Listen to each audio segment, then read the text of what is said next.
Welcome back everyone to Close to Broke. Today I'm going to show you how to turn $300 into $1,000 in 2 hours playing poker.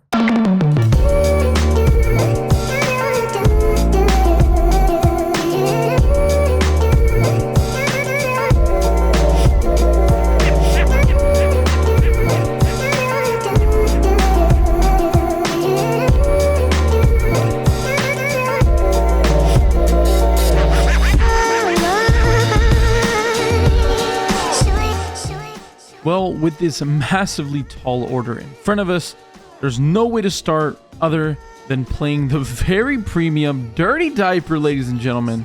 Early position raises to $6. I'm the big blind with the Dirty Diaper, 3 deuce off suit. I go ahead and make the call here, defending for $4 more, and the flop comes out 10-6-3 rainbow. The action checks over to our opponent, who decides to throw a small c-bet of $12. I decide to oblige and make the call here. Yeah, it's actually not that small. It's a pot-sized bet. But anyways, we're going off to a turn card that comes out the jack. Again, to me, it doesn't change a whole lot here. My opponent was ahead. He's still ahead. If he's behind, he's still behind. I check. He bets. Pretty easy spot for me to not do anything that's very easy. I go all in for about $60 total. Yeah, don't really know what I'm doing here. Never getting called by worse, only getting called by better. And I remove all of his bluffs by denying equity, which is, I guess, kind of okay. But yeah, we get snap called. Our opponent has a set of jacks. Let's move on. Bottom pair.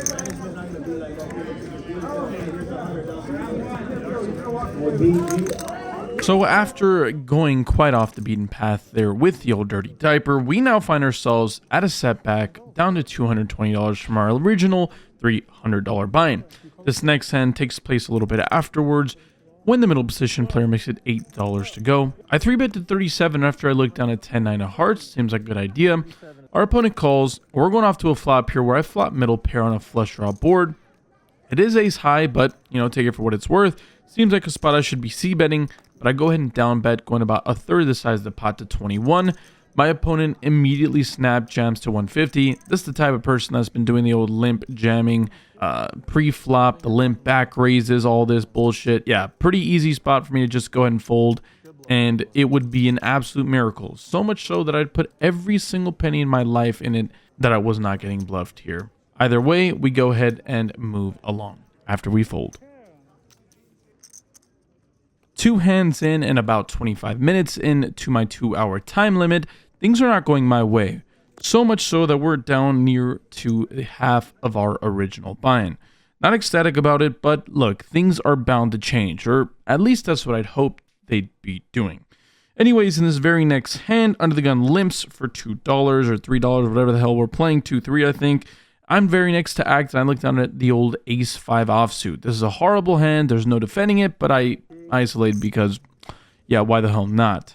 We get a call from the button as well as the limper. We're going 3 ways off to a flop with a shitty ace that luckily provides me with top pair. Action checks to me. I throw a small c-bet of $15. The button folds. Luckily for us, the limper does come along by way of a call. We're going off to a turn card here that in initial sight is not my favorite card, but the 10 of clubs shouldn't change very much here.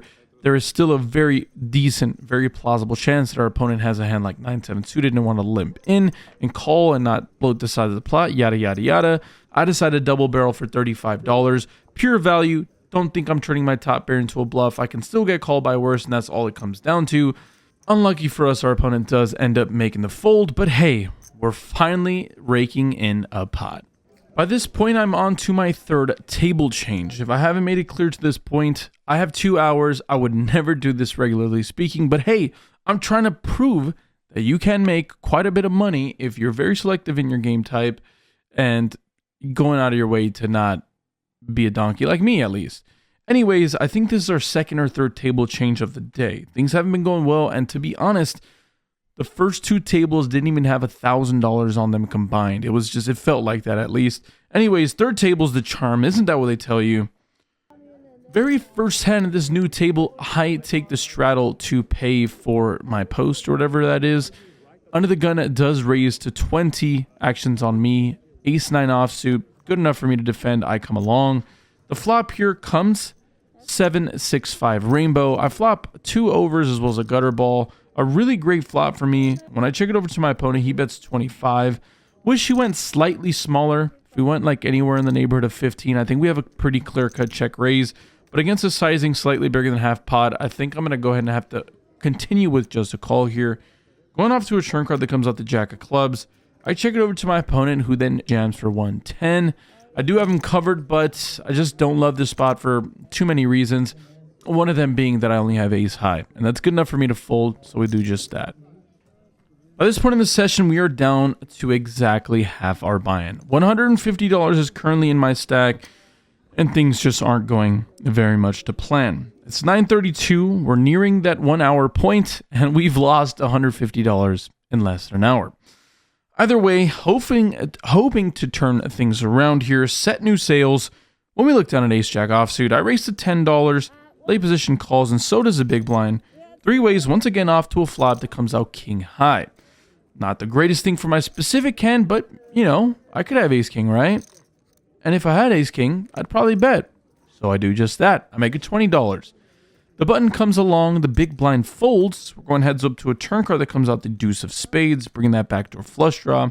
Don't have a spade to block this, but I guess I unblock it, so why the hell not go for it? With about $40 in loose chips hanging around my one black chip worth $100, I decide that's good enough for me to bet. So I make it $40.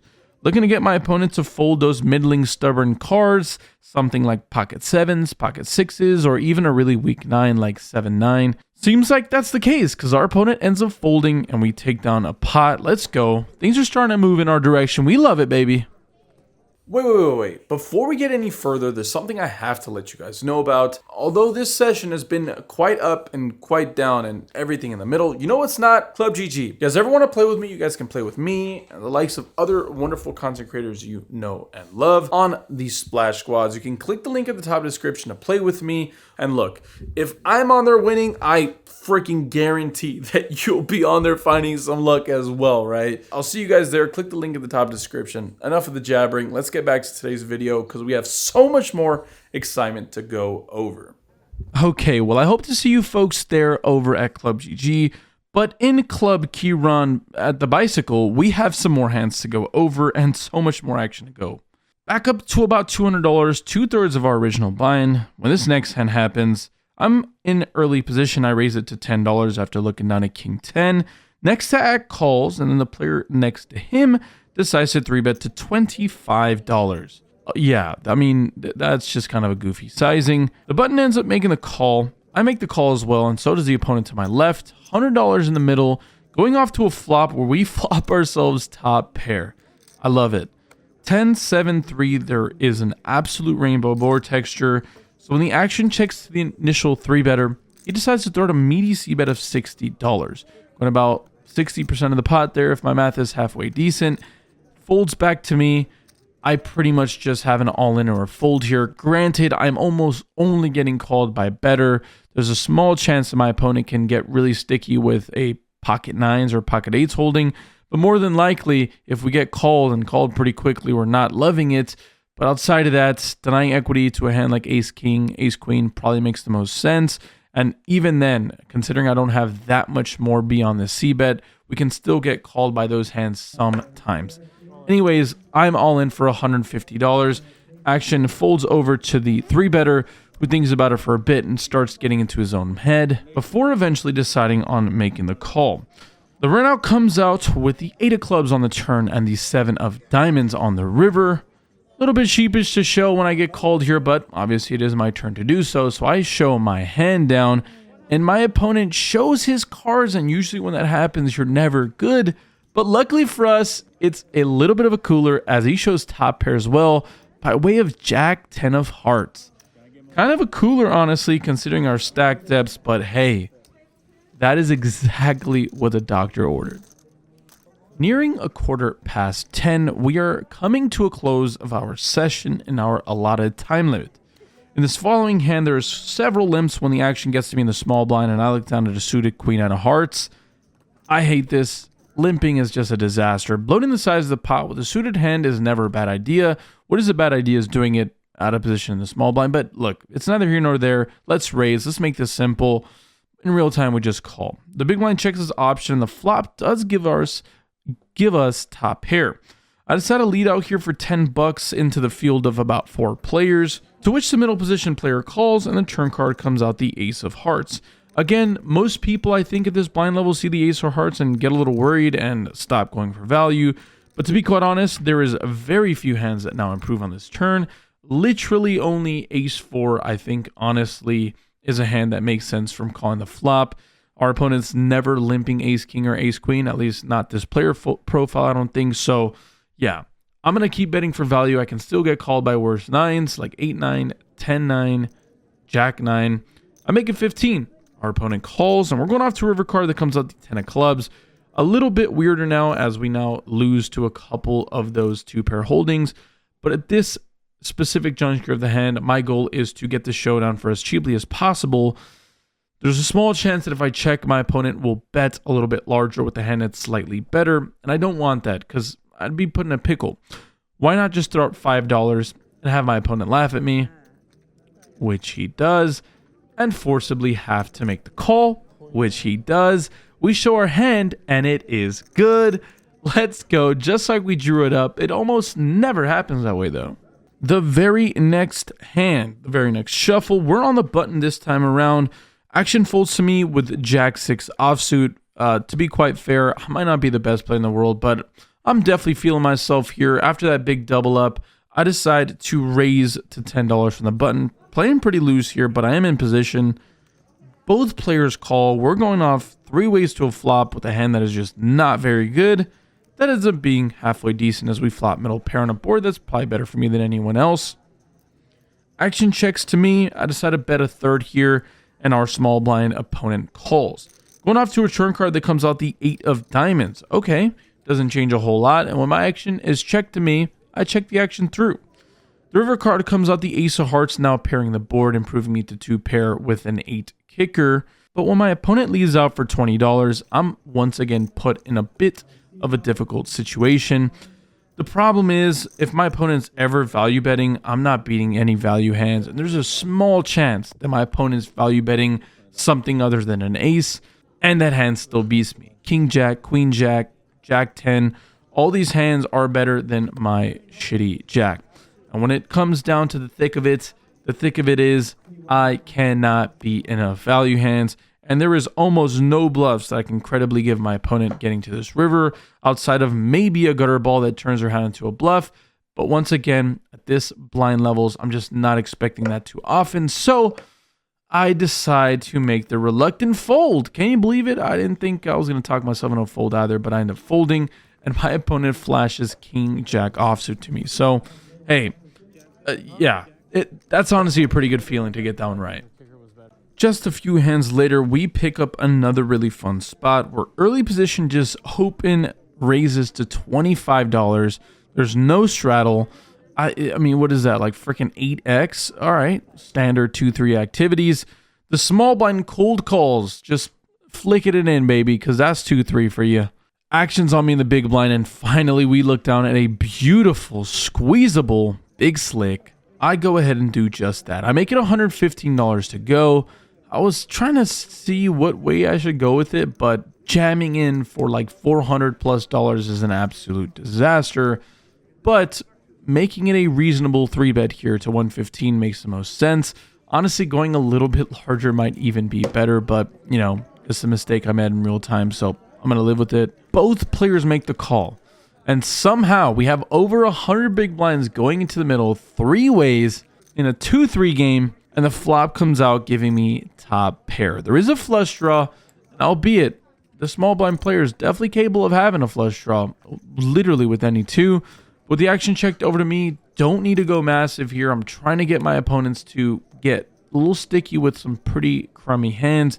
I even consider checking here and check jamming, but I just don't think there's much merit in that. I decided to throw out a small c-bet for $80, and by some miracle, both of my opponents fold. Quite the disaster after a beautiful flop, but hey, we'll take $350 damn near uncontested. It is just past 10:30. We are nearing that buzzer, but we have another big hand to go over. When under the gun limps, and so does a cutoff, the button decides to isolate to 12. The small blind cold calls a 12, And once again, the action's on me in the big blind with a squeezable spot, just like the last orbit with ace king. We now do slightly worse, but look down at the parking lot hand. Ace queen of hearts. Once again, we have an easy spot to squeeze. I make it $60 to go. Everyone folds except that small blind player from the last hand. Very creative individual for sure. And somehow, once again, we flop ourselves top pair on ace king 6 with 2 spades and a diamond. He ends up checking it over to me, and it's a pretty easy spot for me to put my opponent all in for his remaining $85. He snap calls, and we're going off to a run out here. With the turn card coming out, the deuce of diamonds looks innocuous to me, and the river card is an 8 of clubs. I expose my ace queen, and my opponent asks the dealer, oh, what is that over there? Let him know it's an ace. Yes, what ace? We say ace queen. And after a little bit of shenanigans, we end up getting slow rolled as our opponent exposes 6 deuce of hearts. That is an absolute pain and miserable, as this hand would have damn near hit our goal in under 2 hours. But just like that, we end up losing a pretty sizable pot. Very unfortunate to be a massive favorite and lose, but hey, that's poker, right? This with my eyes closed. It's too easy. Too easy. I can do this with my eyes closed. It's too easy. Too easy. Ladies and gentlemen, we were this close from coming through and really making waves in this challenge. We had 2 hours to complete it, and in just under 2 hours, we were into the game for 300 and out of the game for 565, I think. So, you know, all things considered, in 2 hours, if you were to tell me I can make $150 an hour, I think that's a little better than most nurses. I think these type of series, these challenges are fun, like timed event and just going for it, I think is a lot of fun. Of all the hands that I played, the only hand that I'm actually proud of is the Jack 6 offsuit hand, and maybe it's just so obvious and easy, but for me, making these kind of folds is like nearly impossible when I have a spot where I just don't want to fold with a pair. But I'm happy I got away from it. Only 20 bucks.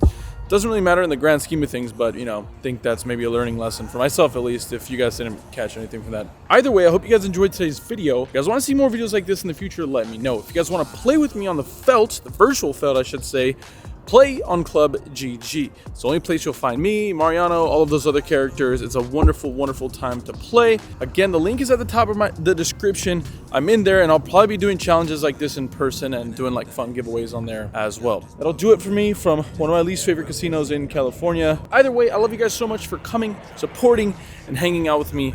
It's time to head home. I'll see you guys very soon. But until next time, stay happy, stay healthy, and more importantly, run good at the tables, y'all. Deuces. I can do this with my eyes closed.